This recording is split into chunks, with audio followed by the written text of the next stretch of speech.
पहला क्वेश्चन क्या है कि देश की प्रथम महिला लोकसभा अध्यक्ष का नाम क्या है।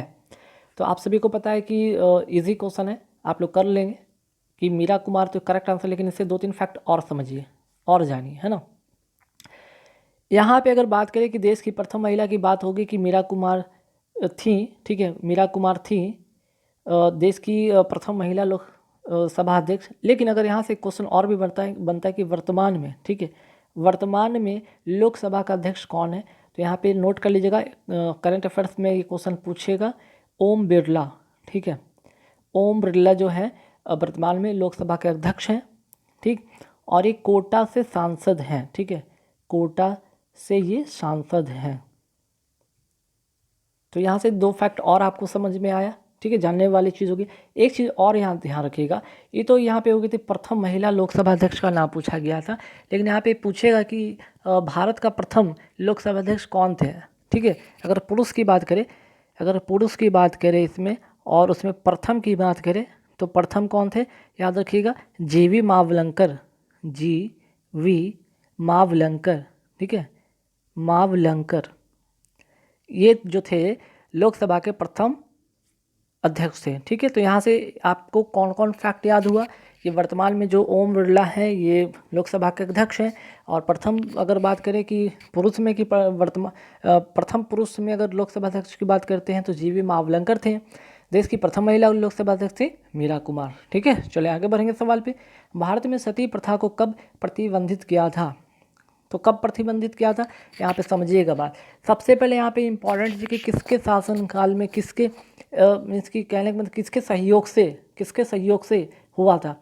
तो यहाँ पे 2 व्यक्ति का नाम याद रखिएगा, एक तो लॉर्ड विलियम बेंटिंग को याद रखिएगा, और दूसरा यहाँ पे याद रखिएगा राजा राम मोहन राय को, ठीक है। 1829 में लॉर्ड विलियम बेंटिंग, ठीक है, विलियम बेंटिंग और राजा राम मोहन राय, ठीक है, राजा राम मोहन राय, ठीक है, इन दोनों के जो है कह सकते हैं कि प्रयास से ये जो सती प्रथा को समाप्त किया गया, है ना, 1829 ईस्वी में। 1829 ईस्वी में किस एक्ट के तहत, एक्ट जो था यहाँ पे याद रखिएगा 17, ठीक है, एक्ट 17 के तहत इसको क्या किया गया, अवैध घोषित कर दिया गया। ध्यान रखिएगा। यहाँ से 1-2 बातें और, जैसे कि सती प्रथा का अगर सांकेतिक जो प्रमाण मिला था, है ना, सांकेतिक प्रमाण कहाँ मिला था, सांकेतिक प्रमाण जो मिला था आपको अथर्ववेद में मिला था, है ना, अथर्ववेद में मिला था। यहाँ पे एक और फैक्ट है, एक चीज़ और याद रखिए, भानुगुप्त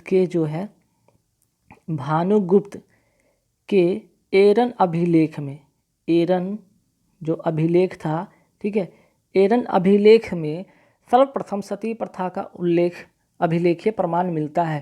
तो यहाँ से और भी फैक्ट याद हुआ। सांकेतिक प्रमाण कहाँ से मिलता है, अथर्ववेद में। भानुगुप्त के एरन अभिलेख से जो सती प्रथा का अभिलेख, जो सर्वप्रथम सती प्रथा का अभिलेख का प्रमाण मिलता है। लॉर्ड विलियम बेंटिंग और राजा राम मोहन राय के प्रयास से एक्ट 17 के तहत 1829 में इसे अवैध घोषित कर दिया गया, है ना। चलिए आगे बढ़ेंगे सवाल पे।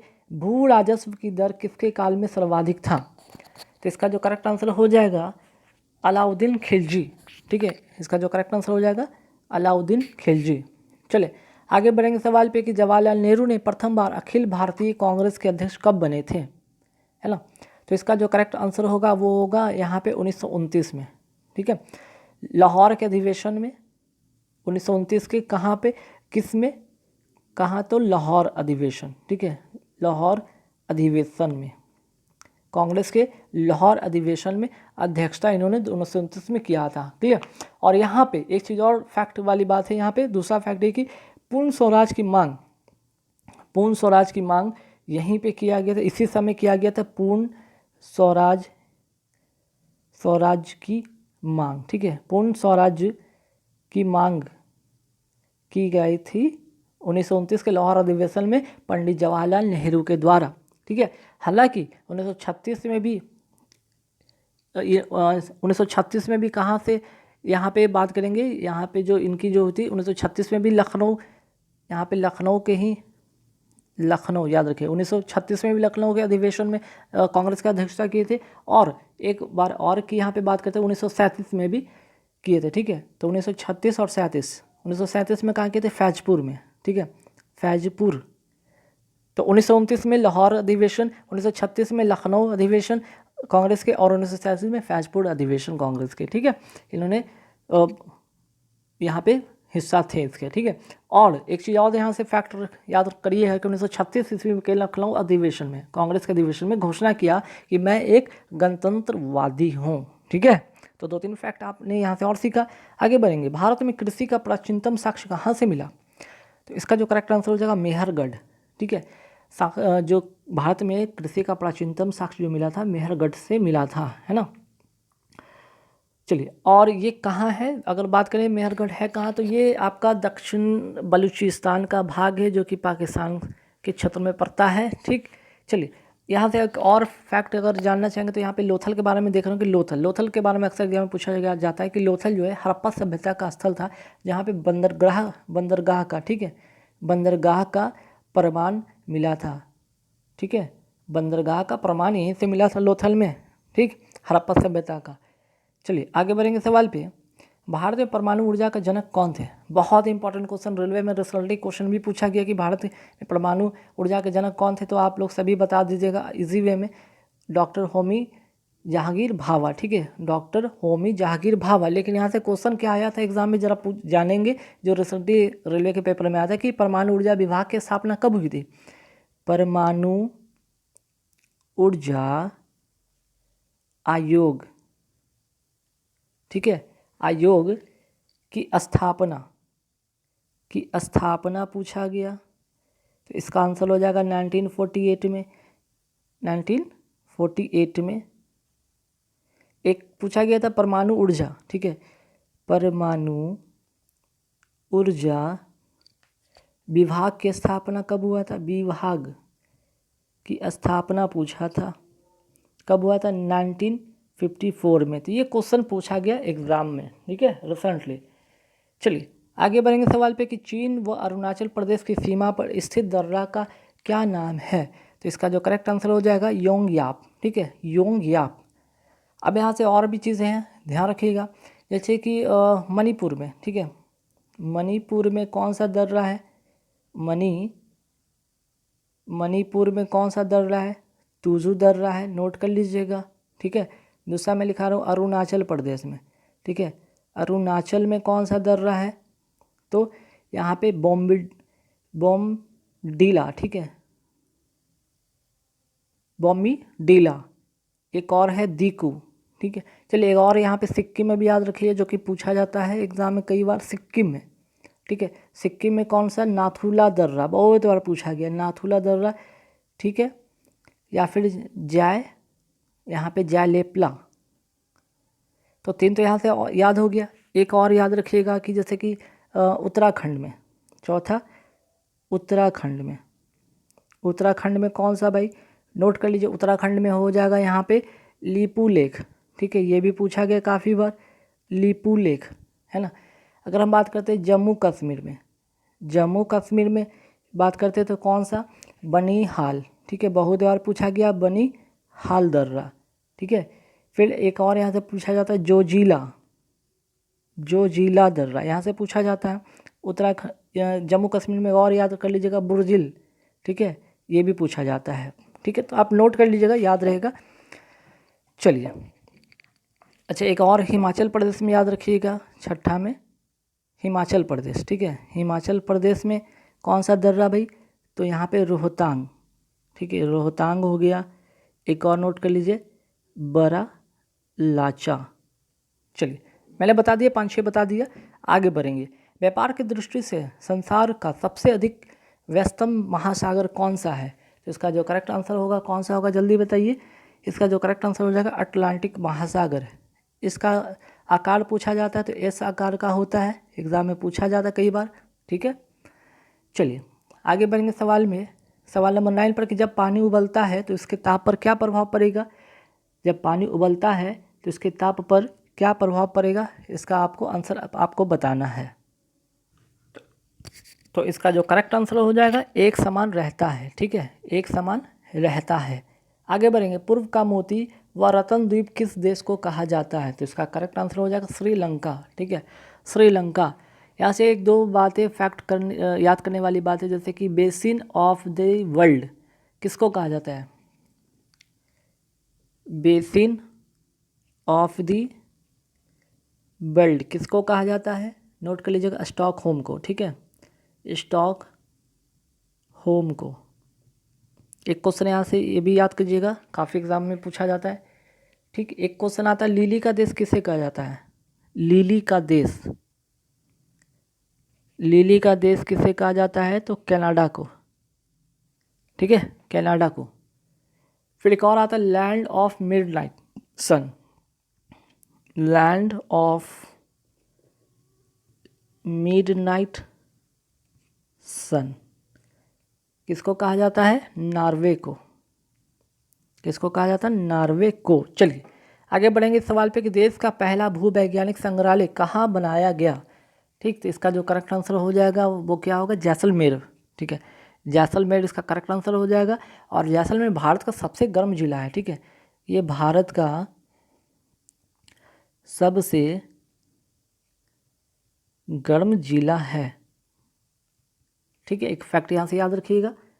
चलिए आगे बढ़ेंगे सवाल पे, किसका शासनकाल मुगल स्थापत्य कला का स्वर्ण युग कहा जाता है? किसको कहा जाता है? किसके शासनकाल को? कुछ शाहजहाँ के शासनकाल को कहा जाता है, ठीक है, शाहजहाँ के शासनकाल को कहा जाता है। और यहाँ से एक और क्वेश्चन याद रखिए कि जहांगीर के शासनकाल को पता है क्या कहा जाता है?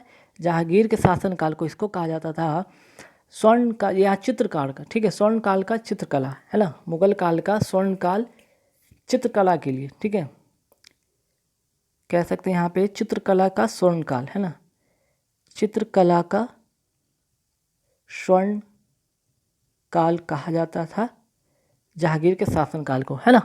तो यहाँ से एक और फैक्ट याद रखिएगा, बाबर का बेटा कौन था? तो बाबर का बेटा हुमायूं, हुमायूं का बेटा कौन था?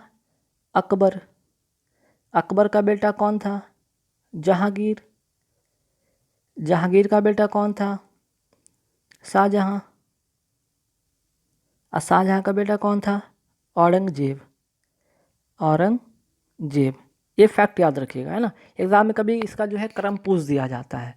चलिए आगे सवाल पे बढ़ेंगे, पृष्ठ तनाव की ऐसा मात्रक क्या होता है? तो इसका जो करेक्ट आंसर हो जाएगा वो क्या होगा? न्यूटन मीटर, है ना, इसका जो करेक्ट आंसर होगा क्या होगा? वो न्यूटन पर मीटर, है ना, सॉरी, न्यूटन पर मीटर इसका करेक्ट आंसर होगा, ठीक है। चलिए आगे बढ़ेंगे सवाल पे। चलिए यहाँ पे एक फैक्ट और याद रख लीजिए, यहाँ पे तो न्यूटन मीटर इसका जो करेक्ट आंसर होगा ही होगा। एक फैक्ट और याद रखिएगा, इसका जो है ना, जो डायमेंशनल फार्मूला पूछा जाता है एग्जाम में, डायमेंशनल फार्मूला, ठीक है, काफ़ी बार पूछा जाता है कि इसका डायमेंशनल फार्मूला क्या होता है। तो पृष्ठ तनाव को हम कैसे लिखते हैं? इसको गामा से सूचित करते हैं और फोर्स बाय एल लिखते हैं। तो इसका जो डायमेंशनल फार्मूला होगा वो होगा M1L0T-2 होता है, ठीक है, ये रट लीजिएगा, ठीक है। यहाँ से एक चीज़ और, यहाँ पे फोर्स का भी पूछा जाता है कई बार कि फोर्स का क्या होता है डायमेंशनल फार्मूला। तो फोर्स का लिख लीजिए MLT-2, ठीक है, MLT-2, ठीक। यहाँ पे मैं अच्छा से नहीं लिखा तो मैं फिर से लिखता है MLT-2, ठीक है। चलिए यहाँ पे मैं फिर से लिख देता हूँ, अच्छा से नहीं दिख रहा है यहाँ पे, F बराबर MLT-2, ठीक है। चलिए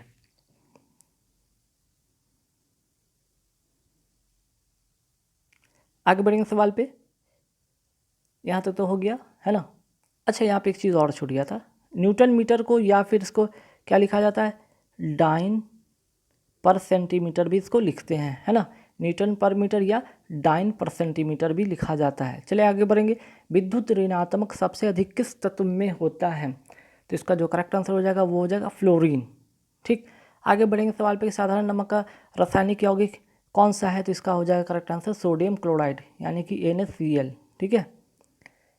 चलिए आगे बढ़ेंगे सवाल पे कि क्लोरोफिल में निम्न में से कौन सा तत्व तो मौजूद होता है? तो इसका करेक्ट आंसर हो जाएगा मैग्नीशियम, आगे बढ़ेंगे सवाल में, पृथ्वी वायुमंडल में सर्वाधिक मात्रा में पाया जाने वाला तत्व कौन सा है? तो इसका करेक्ट आंसर हो जाएगा नाइट्रोजन। आगे बढ़ेंगे सवाल पे, निम्नलिखित में कौन सा रोग बैक्टीरिया से होता है? तो देखिए बैक्टीरिया से कौन सा रोग होता है? तपेदिक जो होता है बैक्टीरिया से होता है, बाकी ये जो होता है वायरस से होता है, मम्स जो होता है ये भी वायरस से होता है, ये आपका डिजीज़ जो है लीवर से रिलेटेड है, ठीक है, ये लीवर का डिजीज़ है, ठीक, ध्यान रखिएगा। और मम्स में होता क्या है कि ये आपका जो सैलिवरी ग्लैंड है वो स्वेलिंग हो जाता है ना। चलिए आगे बढ़ेंगे सवाल पे कि अस्मेलाइट है ना, इसको आप इंग्लिश में लिख लीजिए, यहाँ पे मैं लिख देता हूँ अस्मेलाइट। अस्मेलाइट जो है किस धातु का अयस्क है ये पूछा गया है, तो इसका जो करेक्ट आंसर हो जाएगा कोबाल्ट का, है ना, इसका हो जाएगा कोबाल्ट। निकल की अगर बात करें तो निकल का जो है अयस्क कौन सा अयस्क का नाम क्या है? तो निकल का नोट करना चाहिए, नोट कर लीजिएगा, मिलेराइट, ठीक है, मिलेराइट, ठीक। और कैडमियम का अगर अयस्क लिखना चाहे तो लिख सकते हैं कि ग्रीनोकाइट, ठीक है। चलिए अब क्रोमियम तो क्रोमाइट से निकलता है। चलिए 2-4 फैक्ट आपको याद हो गए। आगे बढ़ेंगे कि जहाज के पंखा बनाने में किस मिश्र धातु का उपयोग किया जाता है? तो इसका करेक्ट आंसर हो जाएगा डेल्टा मेटल। आगे बढ़ेंगे सवाल पे, पीलिया बीमारी से शरीर में कौन सा अंग प्रभावित होता है? तो इसका जो करेक्ट आंसर होगा वो होगा लीवर, ठीक है। पीलिया यानी जॉन्डिस, जॉन्डिस में लीवर जो होता है वो इफेक्ट होता है, ठीक है, ये प्रभावित होता है। चलिए आगे बढ़ेंगे सवाल पे कि पोलियो वैक्सीन का विकास किस वैज्ञानिक ने किया था? इसका जो करेक्ट आंसर हो जाएगा ए एंड बी, मीन्स कि जॉन साल्क एवं अल्बर्ट साबिन, ठीक है, दोनों थे। आगे बढ़ेंगे सवाल पे कि मनुष्य का सौंदर्य के अध्ययन को क्या कहा जाता है? तो इसका जो करेक्ट आंसर हो जाएगा कैलोलॉजी, ठीक है, इसको इंग्लिश में लिखना चाहिए, लिख सकते हैं कैलोलॉजी, ठीक है, कैलोलॉजी। अगर आप बात करेंगे यहाँ पे ओनीरोलॉजी का, है ना, यहाँ पे ओनीरो लिखा हुआ, ओनीरोलॉजी किसका अध्ययन होता है? तो स्टडी ऑफ ड्रीम्स, ठीक है, स्टडी ऑफ ड्रीम्स की बात करें तो ओनीरोलॉजी इसको कहा जाता है। कीमोथेरेपी जो होता है कैंसर के ट्रीटमेंट के लिए होता है यूज़, ठीक है, कैंसर के ट्रीटमेंट के लिए, कैंसर ट्रीटमेंट के लिए, ठीक है। चलिए आगे बढ़ेंगे सवाल पे, लोकसभा में मंत्रिपरिषद के विरुद्ध अविश्वास प्रस्ताव को लाने के लिए न्यूनतम सदस्य की संख्या कितनी होनी चाहिए? तो इसका करेक्ट आंसर हो जाएगा 50। चलिए आगे बढ़ेंगे सवाल पे कि साख मुद्रा को अन्य किस नाम से जाना जाता है? साख मुद्रा को, है ना, यहाँ ये पूछा गया क्वेश्चन कि साख मुद्रा को अन्य किस नाम से जाना जाता है? तो इसका जो करेक्ट आंसर होगा वो होगा स्वर्ण मुद्रा, ठीक है, इसका जो करेक्ट आंसर होगा वो होगा स्वर्ण मुद्रा। चलिए आगे बढ़ेंगे सवाल पे, कि प्रधानमंत्री द्वारा शुरू की गई मेक इन इंडिया कब शुरुआत किया गया था? इसकी शुरुआत कब की गई थी? तो 25 सितंबर, ठीक है।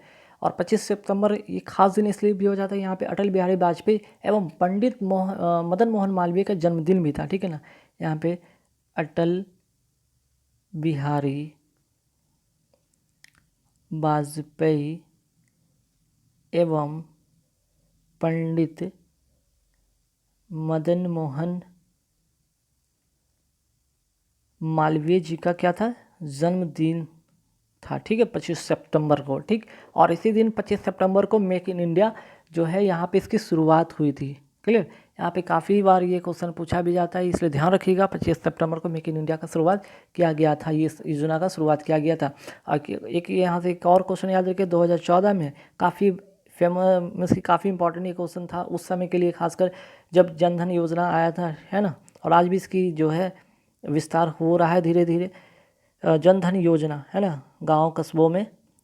चलिए आगे बढ़ेंगे सवाल पे कि राष्ट्रीय आपात की घोषणा राष्ट्रपति द्वारा किस अनुच्छेद के अंतर्गत किया जाता है? राष्ट्रीय आपात की घोषणा 352 अनुच्छेद के तहत किया जाता है, ठीक है। 3 तरह का जो आपात होता है, 352, 356 और 360।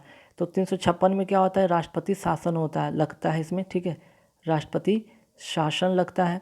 और 360 में क्या होता है भाई? वित्तीय, ठीक है, यहाँ पे वित्तीय आपात लगता है, वित्तीय आपात।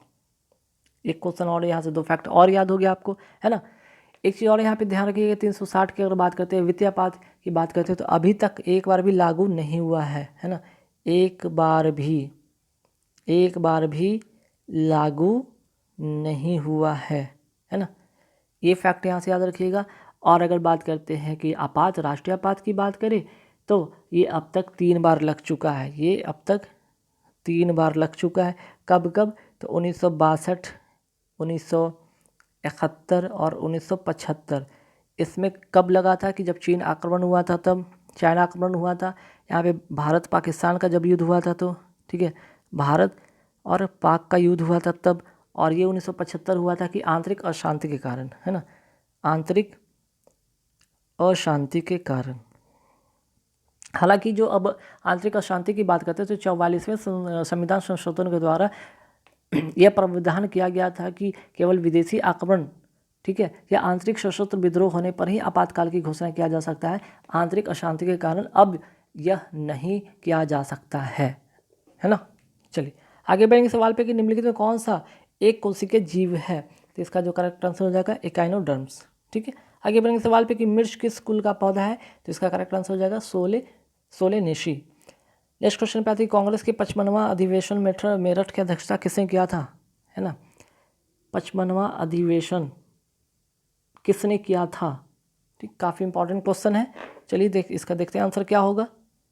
तो इसका जो करेक्ट आंसर हो जाएगा JB कृपलानी। ठीक है, 55वां जो था अधिवेशन मेरठ की अध्यक्षता किसने किया था? JP कृपलानी। कब किया था? 1946 में। ठीक है, 1946 में, आज़ादी के समय, ध्यान रखिएगा। ठीक है, और एक क्वेश्चन यहाँ से ये भी आता है कि यहाँ पे स्वतंत्रता के समय कांग्रेस के अध्यक्ष JP कृपलानी थे, क्योंकि 1946-47 में यहाँ पे जो था भारत आज़ाद के जो समय का दौर शुरू हो चुका था यहाँ पे आज़ादी का। और अगर बात करते हैं आज़ादी के बाद, ठीक है, आज़ादी बाद 1948 में, ठीक है, आज़ादी बाद कांग्रेस का अधिवेशन जो हुआ था, जो जयपुर में हुआ था, किसने किया था? जयपुर में किया था पटाभी सीतारमैया ने। ठीक है, पटाभी सीतारमैया 1948 में। ठीक है, 1946 में आज़ादी के समय में मेरठ की अध्यक्षता जो कि 55वां था JP कृपलानी द्वारा। और यहाँ पे JP कृपलानी को एक बार और याद कीजिएगा यहाँ पे कि झंडा समिति के अध्यक्ष भी थे। ठीक है, ये झंडा समिति के क्या थे? अध्यक्ष भी थे, झंडा समिति के अध्यक्ष रहे थे। ठीक है, चलिए इसका फैक्ट याद होने के बाद आगे बढ़ेंगे कि किस अधिनियम द्वारा 1843 में दास प्रथा। तो दास प्रथा कब अंत हुआ था, ये क्वेश्चन आता है। दास प्रथा का अंत हुआ था 1843 ईस्वी में। किस एक्ट के तहत हुआ था? तो यहाँ पे जो आंसर होगा आपका एक्ट 5 के द्वारा। ठीक है, तो कब हुआ था? 1843 ईस्वी में। और किस एक्ट के तहत? तो एक्ट 5। और किसके द्वारा, ये भी पूछा जाता है। तो इसका जो आंसर होगा एलन बरो द्वारा। ठीक है, एलन बरो द्वारा क्या किया? इसे समाप्त किया गया। एलन बरो द्वारा क्या किया गया? समाप्त किया गया। तो काफ़ी इंपॉर्टेंट क्वेश्चन यहाँ से है। ठीक है, कि एक तो ये इंपॉर्टेंट क्वेश्चन हो गया कि एलन बरो द्वारा ये दास प्रथा को समाप्त किया गया 1843 ईस्वी में एक्ट 5 के तहत। ठीक है, 1829 में तो आप सभी को पता है कि सती प्रथा को अवैध घोषित किया गया था एक्ट 17 के तहत, जो कि इसके पहले वाले क्वेश्चन में मैं आपको बताया भी था। नेक्स्ट क्वेश्चन पे आते हैं डाउन शीतोष्ण जो शीतोष्ण कटिबंधीय घास का मैदान किस देश में पाया जाता है। तो इसका जो करेक्ट आंसर हो जाएगा ऑस्ट्रेलिया। ठीक है, ऑस्ट्रेलिया। यहाँ से और भी क्वेश्चन आता है, जैसे कि आपको बेल्ट्स भी पूछ दिया जाता है कि बेल्ट्स के घास का मैदान को कहाँ है। तो ये है आपका साउथ अफ्रीका, दक्षिण अफ्रीका। ठीक है, नोट कर लीजिएगा।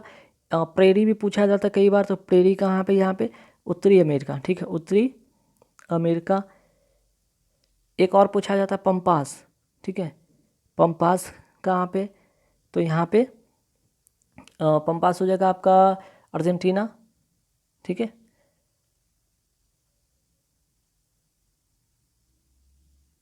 अर्जेंटीना, पंपास हो गया। फिर आगे बढ़ेंगे कंपास की अगर बात करें तो कंपास कहाँ है? कंपास हो जाएगा आपका ब्राज़ील। ठीक, और अगर बात करते हैं यहाँ पे एक पुस्टाज भी पूछा जाता है, पुस्टाज, ये है यूरोप का। ठीक, तो ये 4-5 फैक्ट याद रखिएगा। वेल्स दक्षिण अफ्रीका, प्रेरी उत्तरी America, pampas Argentina, compass Brazil और पुस्टाज यूरोप। ठीक, चलिए आगे बढ़ेंगे सवाल पे। वर्ल्ड इकोनॉमिक आउटलुक रिपोर्ट कौन जारी करता है ना। ये काफ़ी इंपॉर्टेंट क्वेश्चन है। वर्ल्ड इकोनॉमी आउटलुक कौन जारी करता है, ये काफ़ी इंपॉर्टेंट क्वेश्चन है, कई बार एग्जाम में पूछा भी गया है। ठीक है, तो आप जरूर इन्हें नोट करिएगा, क्योंकि ये क्वेश्चन अभी रिसेंटली आपको जो रिसेंटली रेलवे के पेपर में पूछा गया है। ठीक, जैसे कि अगर बात करते कि पहले तो वर्ल्ड इकोनॉमी आउटलुक जारी कौन करता है, ये आप नोट कर लीजिए। तो IMF करता है, इंटरनेशनल मॉनेटरी फंड करता है ना। इसकी स्थापना कब इस्टेब्लिश पूछा गया है, ठीक है, 1945 में। WTO मीन्स की वर्ल्ड ट्रेड ऑर्गेनाइजेशन 1995 में। ठीक है, विश्व बैंक का हुआ था 1944 में। ADB का 1966 में। अब इसका मुख्यालय भी पूछ देता है भाई, इसका हेडक्वार्टर कहाँ है। ठीक है, तो इसका तो हो जाएगा जेनेवा में, है ना। इसका हो जाएगा मनीला में। ठीक, और इसका जो हो जाएगा वाशिंगटन DC USA। और इसका भी, है ना, IMF का भी, दोनों का सेम हो जाएगा। चलिए आगे बढ़ेंगे सवाल पे। राज्य विधान परिषद का प्रावधान भारतीय संविधान के किस अनुच्छेद में निहित है ना।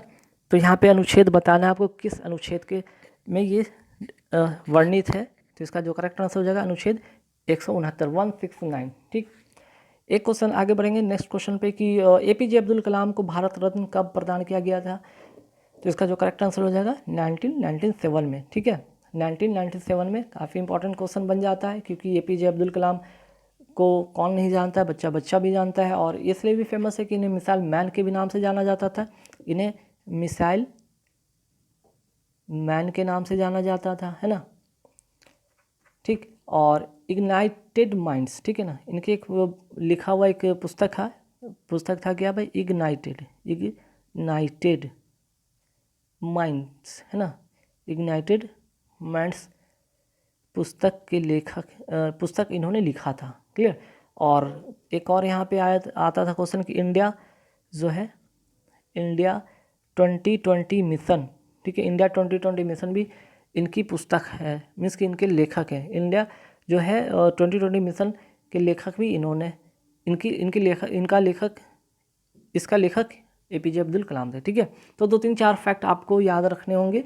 ठीक, तो भारत का एकमात्र वैज्ञानिक जो राष्ट्रपति भी बने 1997 में, इनको भारत रत्न प्रदान किया गया। यूनाइटेड माइंड्स की पुस्तक इन्होंने लिखा। इंडियन विजन 2020 भी इनकी लिखी हुई पुस्तक है। चलिए आगे बढ़ेंगे सवाल पे कि माउंट एवरेस्ट को तिब्बत में किस नाम से जाना जाता है।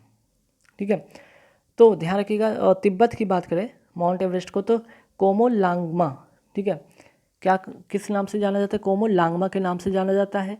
और अगर नेपाल में इसको किस नाम से जाना जाता है, सागर माथा के नाम से, सागर माथा के नाम से इसको जाना जाता है नेपाल में, है ना, नेपाल में। ठीक, चलिए, और माउंट एवरेस्ट की ऊंचाई आप सभी को पता है कि कितना होता है, 8,848 मीटर, है ना, ऊंचा है ये। आगे बढ़ेंगे सवाल पे कि सस्ते आभूषण बनाने के लिए किस मिश्र धातु का उपयोग किया जाता है। ठीक है, सस्ते आभूषण बनाने के लिए किस मिश्र धातु का उपयोग किया जाता है, इसको आपको बताना है आंसर यहाँ पे। चलिए, इसका जो करेक्ट आंसर हो जाएगा वो होगा डच मेटल। ठीक है, इसका जो करेक्ट आंसर होगा वो होगा डच मेटल। चलिए आगे बढ़ेंगे कि मिट्टी में जो क्षारक तत्व को घटाने के लिए किसका उपयोग किया जाता है ना। मिट्टी में क्षारक तत्व को घटाने के लिए किस का प्रयोग किया जाता है, इसका जो करेक्ट आंसर हो जाएगा वो होगा जिप्सम। ठीक है, इसका जो करेक्ट आंसर हो जाएगा वो हो जाएगा जिप्सम। जिप्सम का जो है रासायनिक सूत्र क्या होता है, यहाँ पे नोट कर लीजिएगा, CaSO4 × 2H2O, जिसे और भी क्या कहा जाता है, 2H2O, है ना। इसको और क्या कहा जाता है, कैल्शियम सल्फेट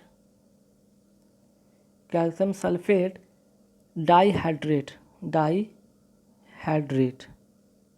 चलिए आगे बढ़ेंगे सवाल पे कि धमनियाँ रक्त का वहन करती हैं जो भरी होती है। तो धमनियाँ किसकी वहन करती है, जिसको कहते हैं आर्टरी, है ना। आर्टरी किसका वहन करता है, ऑक्सीजन, मीन्स कि ऑक्सीजनेटेड ब्लड को ये वहन करता है ना। ऑक्सीजनेटेड ब्लड को ये क्या करता है, वहन करता है धमनियाँ।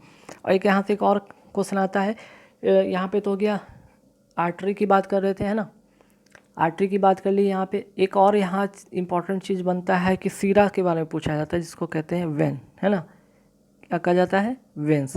ये क्या करता है, ये डीऑक्सीजनेटेड बल्ब मीन्स कि अशुद्ध कह सकते हैं, अशुद्ध रक्त को ये ले जाता है, अशुद्ध रक्त को ले जाता है। और धमनियाँ क्या करता है यहाँ पे, ये करता है शुद्ध रक्त। शुद्ध रक्त में ऑक्सीजनेटेड जो होता है ऑक्सीजनेटेड ब्लड को ले जाता है, और ये डीऑक्सीजनेटेड ब्लड को ले जाता है ना। ये क्या करता है, डीऑक्सीजनेटेड ब्लड को टिश्यू से कहाँ को, सारे टिश्यू से कहाँ को ले जाता है, ये हार्ट को ले जाता है। और ये क्या करता है, हार्ट से पूरे बॉडी में ये ले जाता है धमनियाँ, है ना। ये क्या करता है भाई, धमनियाँ, ध्यान रखिएगा। ये हार्ट टू ऑल बॉडी है ना, हार्ट टू ऑल बॉडी। और ये क्या करता है, ये हार्ट को ले जाता है ना। ये सारे जो ये कह सकते हैं बॉडी टू हार्ट, ये बॉडी टू हार्ट को ले जाता है, ठीक है। और यहाँ से एक क्वेश्चन आता है कि जैसे कि धमनियाँ तो शुद्ध रक्त को ले जाता है, यहाँ से एक और आता है कि ठीक है अपवाद के तौर में कौन सा होता है, तो पल्मोनरी आर्टरी होता है, ठीक है, जो कि शुद्ध रक्त नहीं, जो कि अशुद्ध रक्त ले जाता है। उसी तरह यहाँ पे एक पल्मोनरी वेंस भी होता है, जो कि अशुद्ध नहीं शुद्ध रक्त ले जाता है। तो यहाँ से ये इस तरह के भी क्वेश्चन आते हैं। नेक्स्ट क्वेश्चन कि मानव शरीर में लैंगरहैंस के आइसोलेट कहाँ पाए जाते हैं, इसका जो करेक्ट आंसर हो जाएगा वो हो जाएगा ख। तो गाइस यहाँ पे पूरे 40 क्वेश्चन